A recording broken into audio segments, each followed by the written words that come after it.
what could some Route 1 Pokemon for a Brazil-inspired Pokemon region look like? I think it's finally time to take a quick look at some of the Zonhe Pokemon first encountered as early as Route 1. You know, like the classic normal, bug, and flying type lines commonly found on the first route of most regions. And in many regions, some dark types as well. Outside of the starters, these Pokemon, being the first most trainers encounter and add to their team, can really leave an impression and set the tone for the region. So let's take a look at the ones native to the tropical Zonhe region.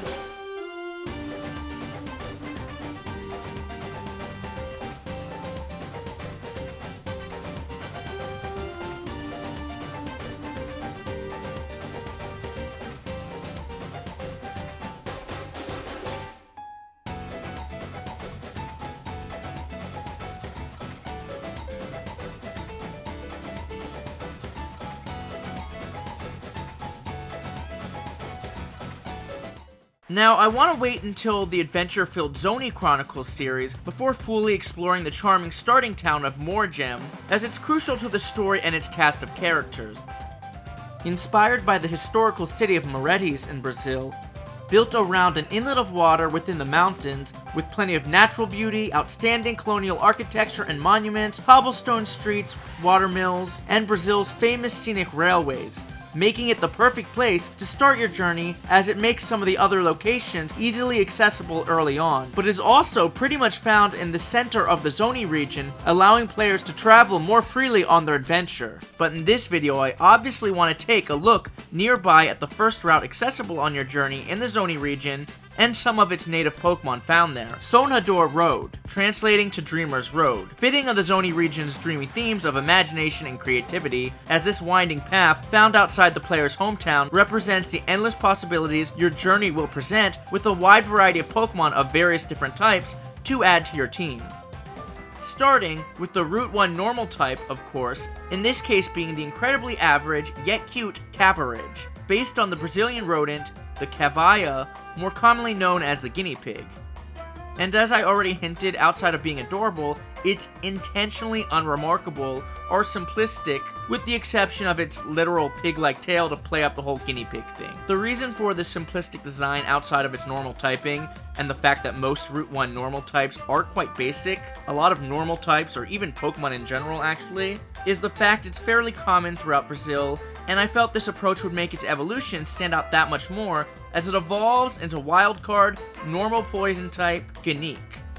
Its name being a play on guinea pig and unique, as unlike its predecessor, it's actually got some personality now, as it's a compilation of many Brazilian creatures. Not only a guinea pig like before, and a literal pig, particularly the Pocari species in Brazil, but the prehensiled porcupine in Brazil as well, hence its spiky quills, and the hog-nosed skunk found in Brazil, hence its coloring and poison typing. So this Pokemon is a real melting pot of inspirations, with a real punk rock and rebellious attitude and design to make it clear it's no longer your average cookie cutter normal type anymore. This line was brought to life by the talented artist Astray, as I usually work with him for my rodent-like Pokemon, as I think he does a really good job with them. Look no further than another Pokemon found on Route 1, particularly at the nighttime, the dark-type Marsuplay, based on the nocturnal opossum found in Brazil. Its name being a play on marsupial, the species it's inspired by, and play as in a theatric show or production, as like real-life possums, it's quite the little performer, and often playing dead to get attention. But nowhere near as dramatic as its evolution, the overdramatic Thespossum.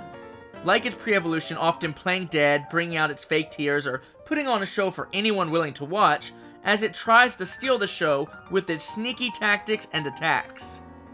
Make no mistake, this cunning Pokemon, while being found so early on, is a fine addition to any trainer's team, with the signature ability Understudy, where if it's switched in, it temporarily copies the ability of the Pokemon it replaces, as well as its signature move Curtain Call it learns later on in its late 60s, which is like a dark type Last Respects, doing more damage for every fainted Pokemon in your party, as it's kind of making its final bow or Curtain Call. Both of which make this Pokemon quite viable, so make sure to have a Dust Bowl handy and be ready to grind, as there's a lot more to this niche Pokemon than meets the eye. But the real star of this show, or this video rather, is an artist Astray, as yet another rodent he helped me bring to life can be found as early as Route 1, the region's previously introduced Pika clone, the electric fire type Agatsui.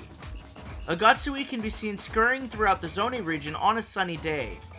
They use the spots on their body to absorb solar energy, storing it in their rump and converting it into electricity or heat. Its name being a play on aguri and atsui, the Japanese word for hot. Agatsui is inspired by two species of Brazilian rodents, the first being its namesake the aguri, the red-rumped aguri in particular, hence its little red rump. But it's also inspired by another Brazilian species, the paca, known for its spots. Since they look so similar and are often confused, I decided to mix the two together. However, I wanted to incorporate the key features from both species, not only into its design, but concept. So being an electric and fire type Pokemon, I decided to base it in solar energy, making the pocket spots act as solar panels, absorbing sunlight and converting it into energy for it to use, once again like its dex entry stated, generating electricity or heat, most of which being stored in its rump, which is why it's red as it's warmed by all of this solar energy. As its dex entry suggests, it can be found all throughout the Zonhe region, but only on sunny days in open and warm areas. It also has a new signature move, Solar Spark,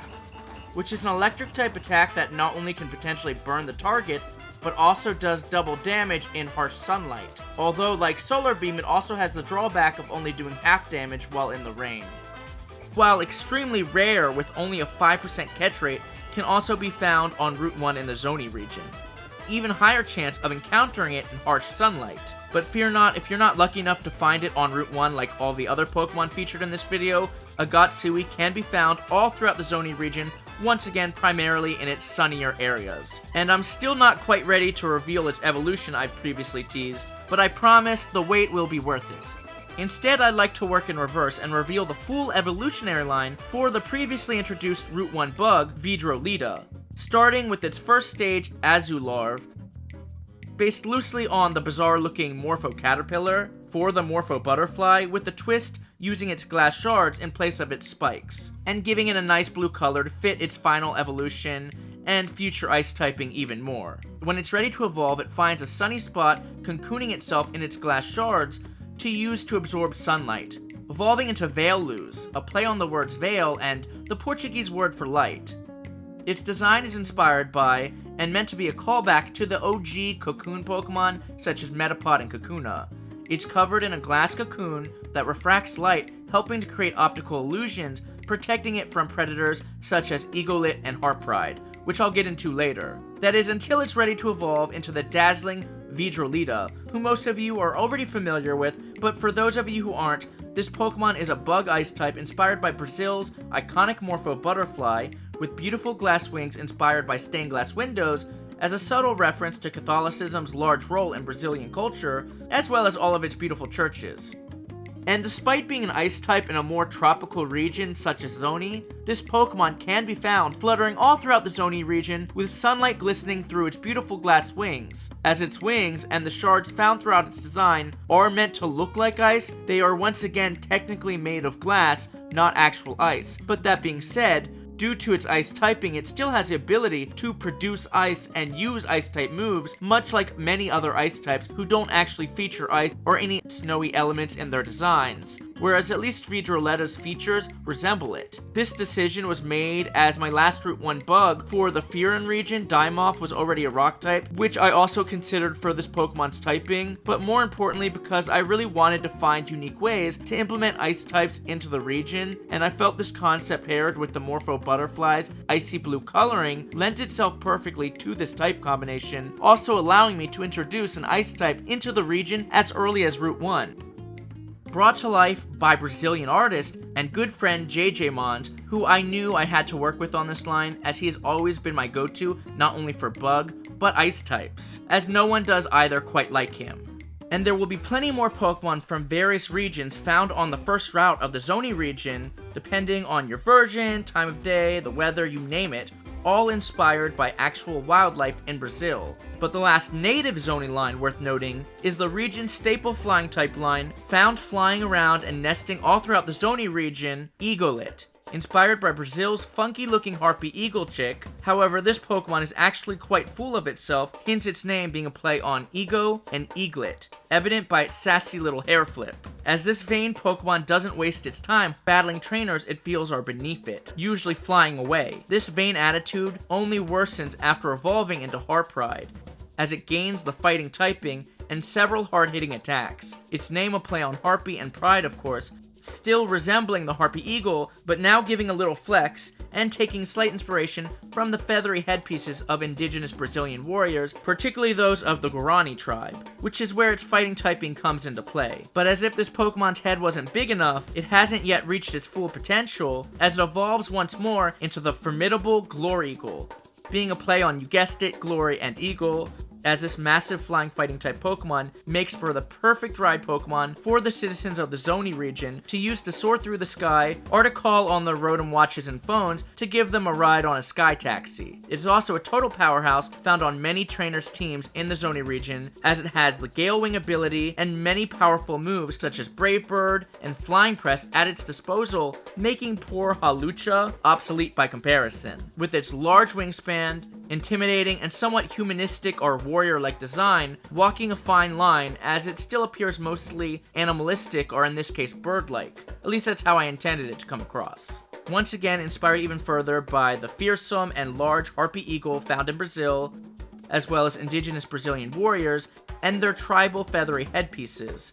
So that being said, for those of you who are unfamiliar with the Guarani tribe, the Guarani are an indigenous group of deeply spiritual people who are actually still around to this day, found not only in Brazil, but other parts of South America. However, they are currently the largest indigenous group in Brazil. Their virtuous culture is rich with mythology, ceremonies, and history, as they once were skilled hunters and warriors who fought valiantly to protect their land, which they feel is a gift from God, which is why I felt giving it the fighting typing would honor this rich history and the Harpy Eagle's massive muscular build. I also thought the Harpy Eagle's feather crown resembled the Guarani's iconic feathery headpiece, which is what inspired this concept in the first place. Anyways, I know there's usually stigma around these types of indigenous tribes, so I felt it was necessary to give some insight on the matter, as I always try to do my due diligence and research to approach my concepts and designs, especially those of other cultures,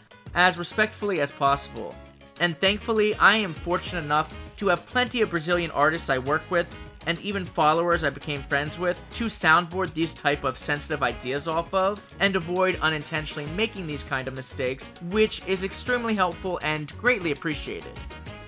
And that being said, I'm also greatly appreciative of all the amazing artists who help bring these concepts and designs of mine to life, so I can take you on these wild journeys through my imagination, such as the immensely talented artist Hubs_AZ, a literal legend in the Fakemon community, with plenty of his own amazing Fakemon and Fakemon regions you should check out, as well as all the other talented artists I commissioned, making videos like this one possible with their remarkable gifts. Their links can all be found in the comment section below, so please do yourself a favor and make sure to go give them some much-deserved love and check out more of their own work and projects. But I'd love to know which of these revealed early game Zonhe Pokemon is your favorite. Which would you make sure to catch if you were to play these hypothetical games, Pokemon Push and Pull, and would any of them possibly even be permanent additions to your Zonhe team? Please let me know down below in the comments, and of course if you enjoyed the video, make sure to hit that like button, like right now, and of course make sure to subscribe to my channel for even more Fakemon content. Anyways, thank you so much for watching, there's plenty more to come.